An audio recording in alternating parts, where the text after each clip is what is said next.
Yes, fight fans, body and mind, sports, my people. You are fully appreciated in this round, my guys, my people. I'm gonna take this one slow because I do have some rather unfortunate news. I'm sure most of you out there have heard already. Um, if not, then boy oh boy. Well, if you do anyway, I'm sure you have an idea what I'm about to say anyway.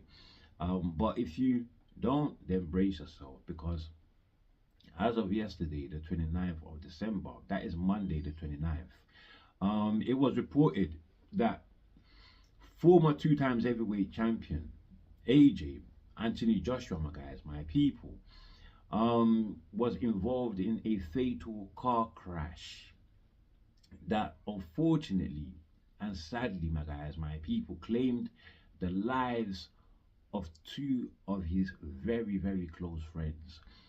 Two friends who were core members of Team AJ. So this is, oh man, some real tragic and unfortunate news, my guys, my people. Very unfortunate. Um, yeah, very unfortunate. Very unfortunate. Um, very unfortunate. Now, the news shares that AJ is well. His injuries are minor, so we expect him to recover. But let's pray for AJ, man. Let's pray for AJ. This incident, they say, that took place 11 a.m.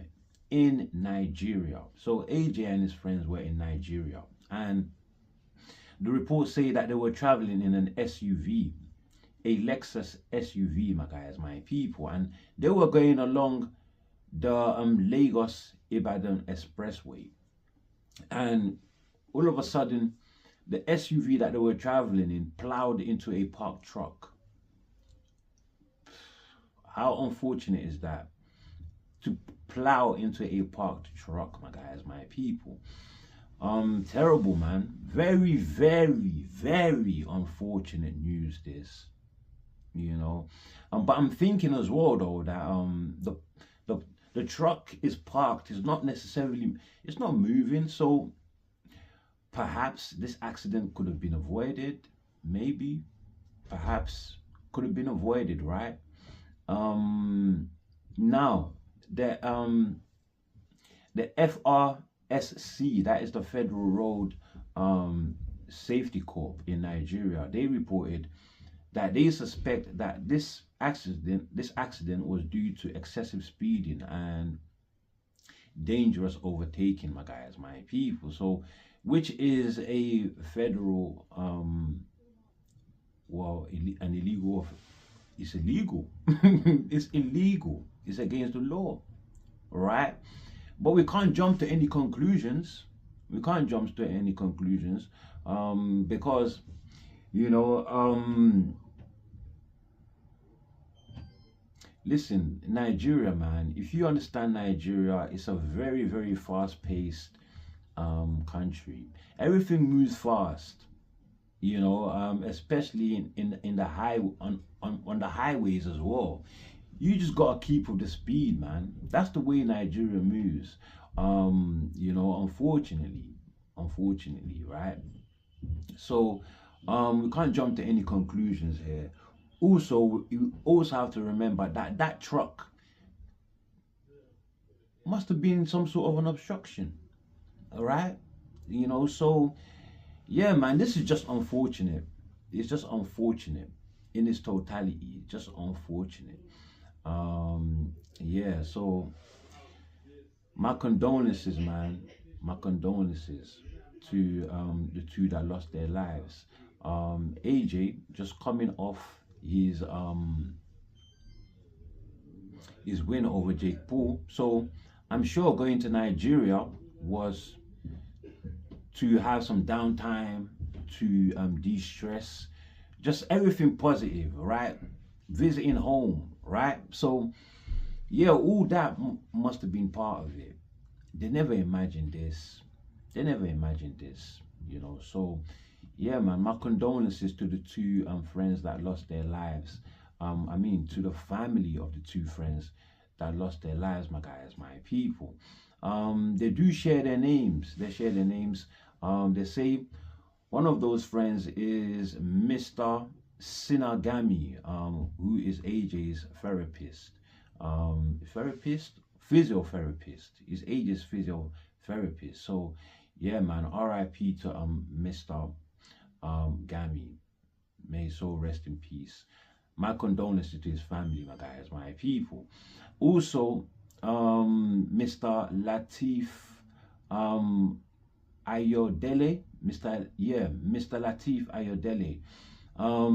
That's the second man. They say that before the actual crash, some hours before, he was actually playing table tennis with Anthony Joshua. So that's the last footage that they have of him before the crash, and possibly might be AJ's last fond memory of Mr. Ayodele, my guys, my people, which is all the more, even more frustrating.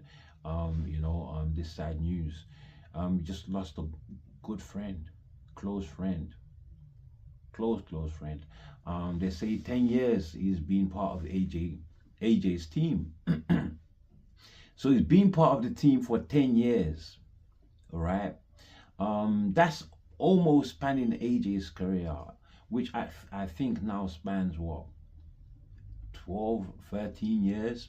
So this is possibly someone that is a day one. He's been there from day one or almost day one, but they report just over 10 years, my guys. But all the same, it's a sad loss. So my condolences to his family, my guys, my people, and may his soul rest in peace, my guys, my people. Now AJ, all right, and this wreckage, the footage has been put out there on X, right? And there's one particular footage that shows AJ totally topless, right, inside the SUV, and you can imagine he's in shock. He's in a state of shock, shaken from what he has gone through, right? And of course, having witnessed the death of his friends, right? Now, they do say, I mean, witnessing the death of your friends, that is possibly one of the most traumatic things that can happen to anybody, my guys, my people. So having gone through that, and although they say that he is well and that his physical injuries are minor, but we have to understand that injuries, they are not only they are not physical alone, you know. Trauma can drive deep, my guys, my people. It can be mental, it can be emotional, my guys. So let's pray for AJ, not only for his full physical recovery, but his recovery in totality, his total recovery, my guys, my people. Let's remember AJ.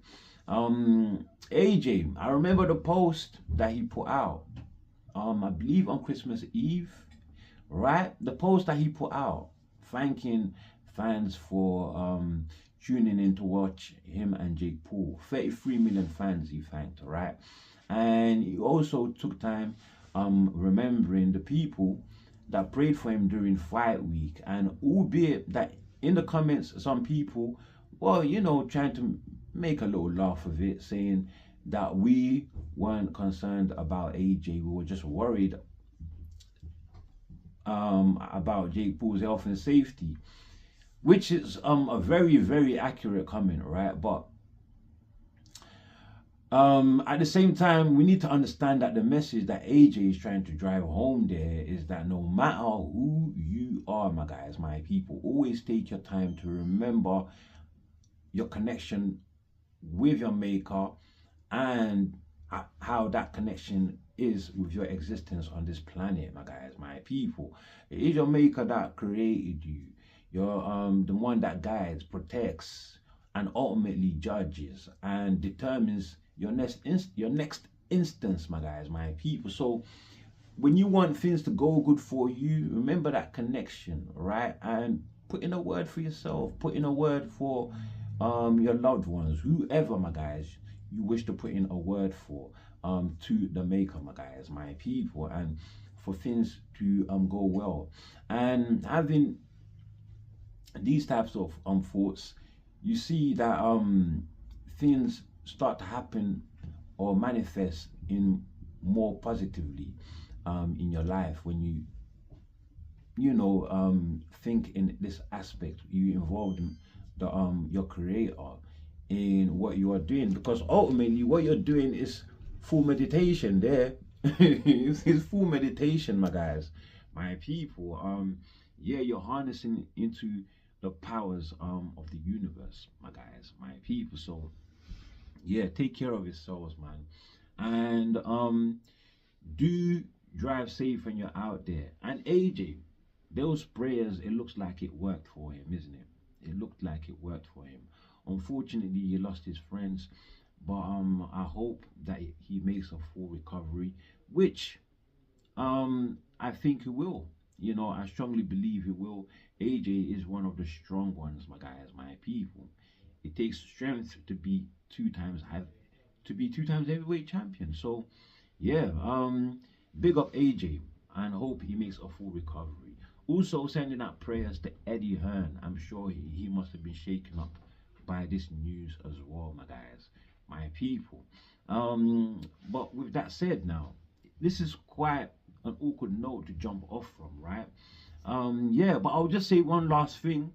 Of course, this might throw his fight with Fury that is being planned for 2026 into jeopardy.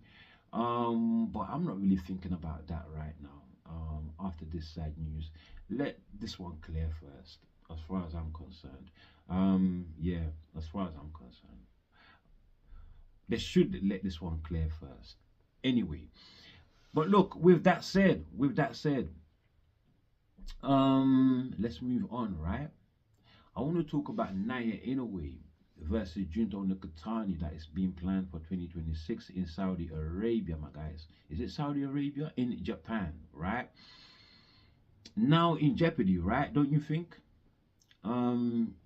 After we witness Naya Inoue and Junto Nakatani in separate fights, right? In their own respective fights, in the undercard of, I mean, in the Ring 5 card, Naya Inoue was headlining against, is it Alan David Picasso? Yeah, Alan David Picasso, my guys, my people. And I thought he put on a thorough masterclass.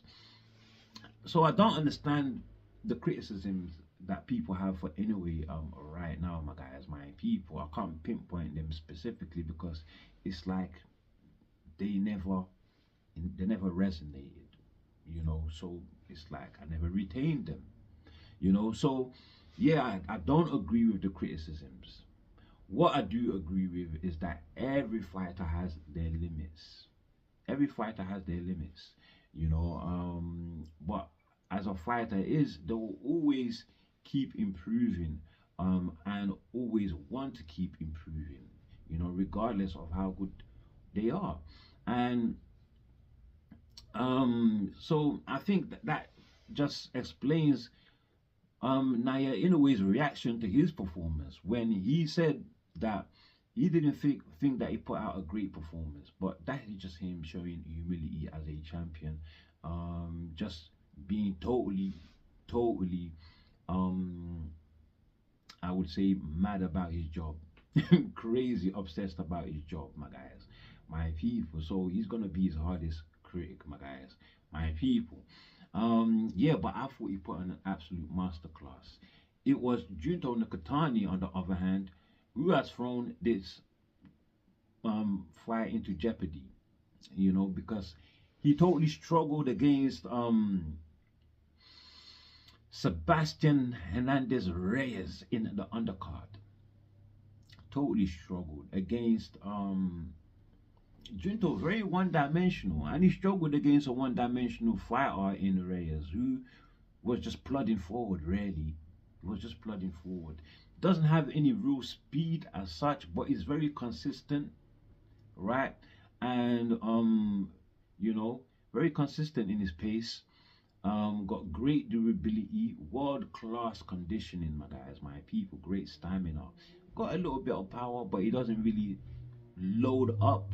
What he does is you don't really see the punches, but he's going to the body a lot. I noticed he's going to the body a lot, and he's throwing a lot of those shots. He's keeping them short, so keeping them short and rapid. Yeah, and that was what was getting to Junto in this fight. Got to Junto bad in the latter rounds. I gave Reyes round 6-12, and then I gave the first 6 rounds to Junto. So I actually scored it a draw ultimately. I actually scored it a draw.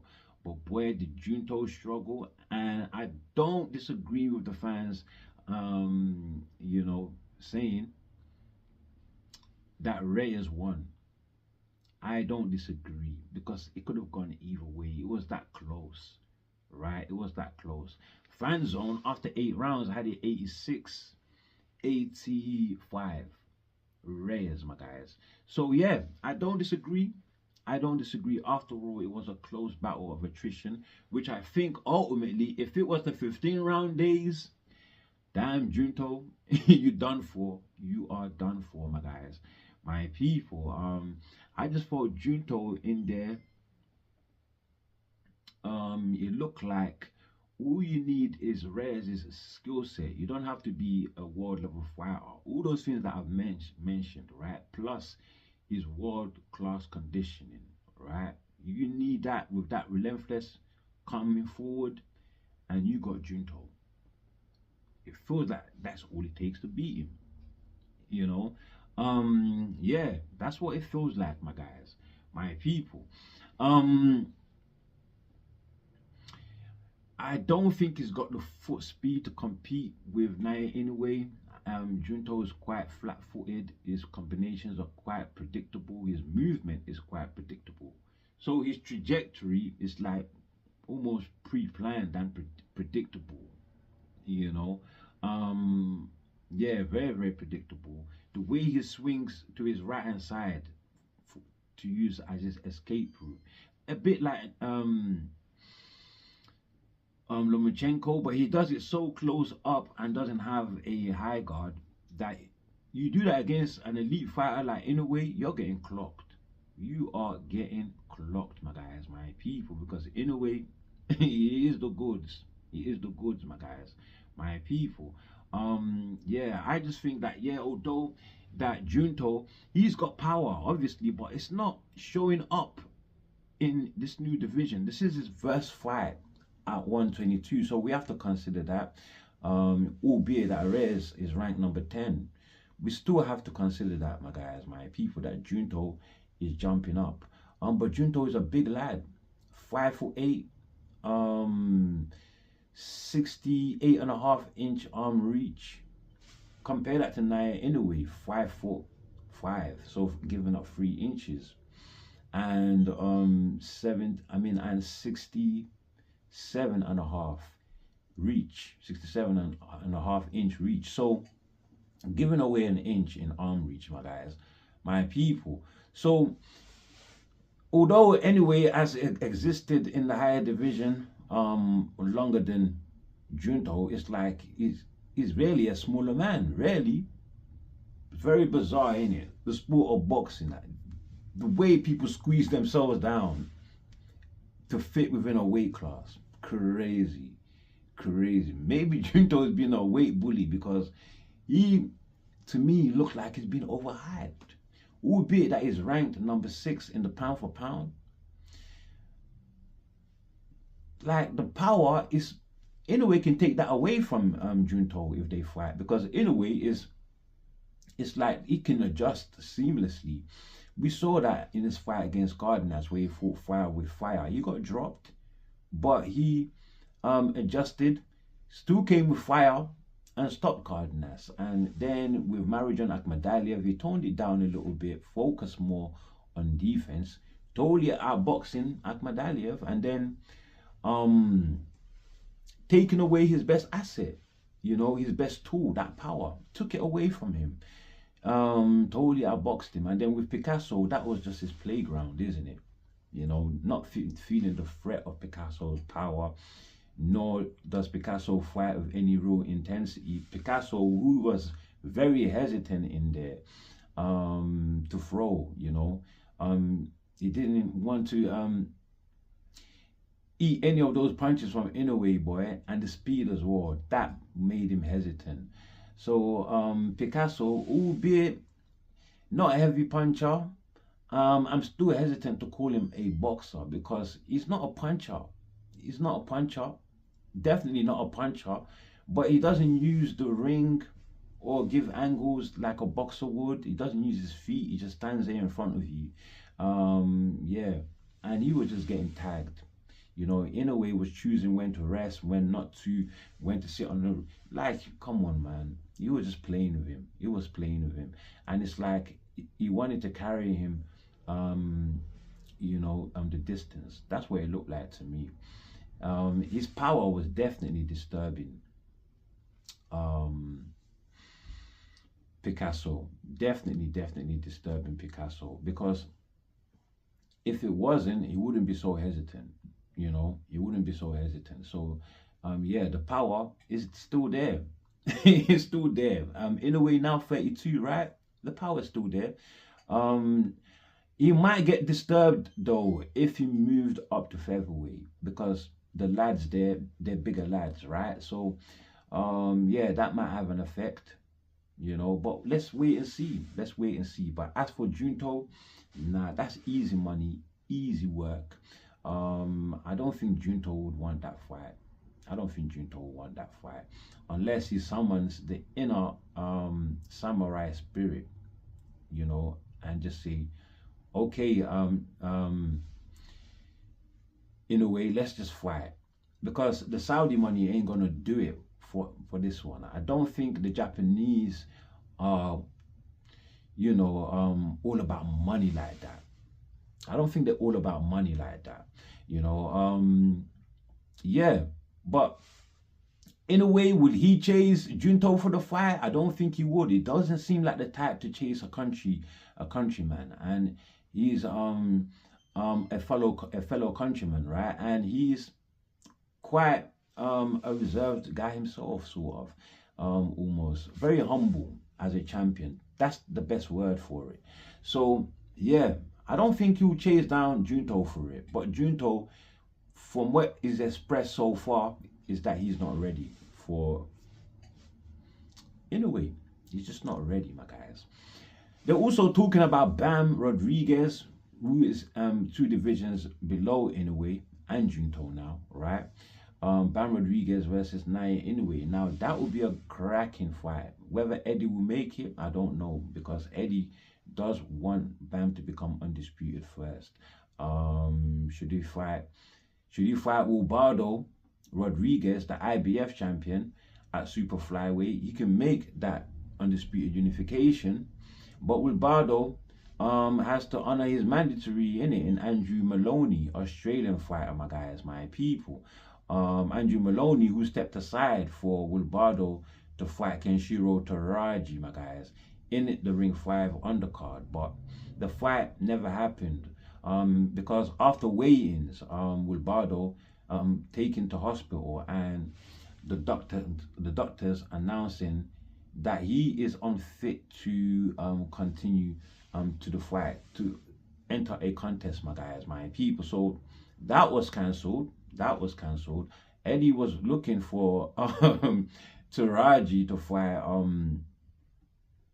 you know, Taraji, who is, come on, man, Hall of Famer, right? Hall of Famer, future Hall of Famer anyway. But he was looking for him to fight Bam. You know that from the presser.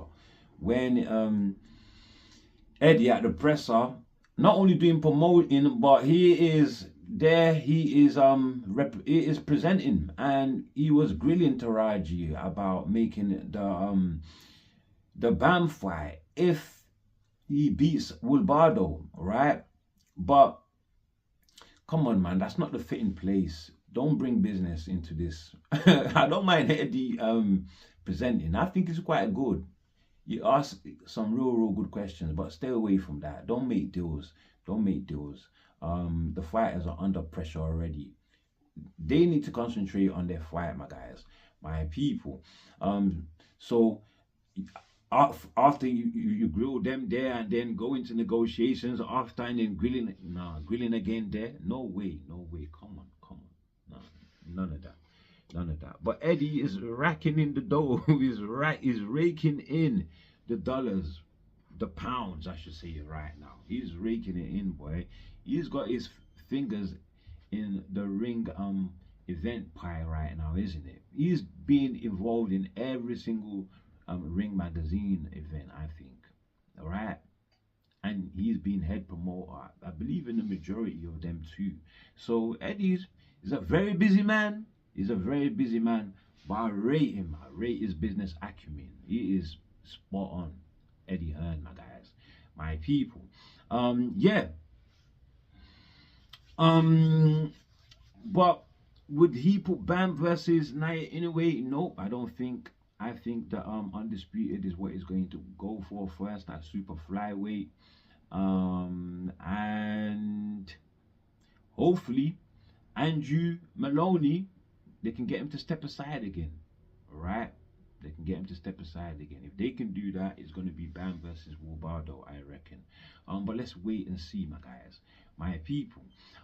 With that said, though, that's all I have for you on this one, my guys, my people. Until the next, do like, do share, subscribe. Of course, drop your comments below, my guys, my people. And as always, stay super blessed and keep enjoying your holidays, my guys, my people. Until the next one, stay blessed. And we out of there.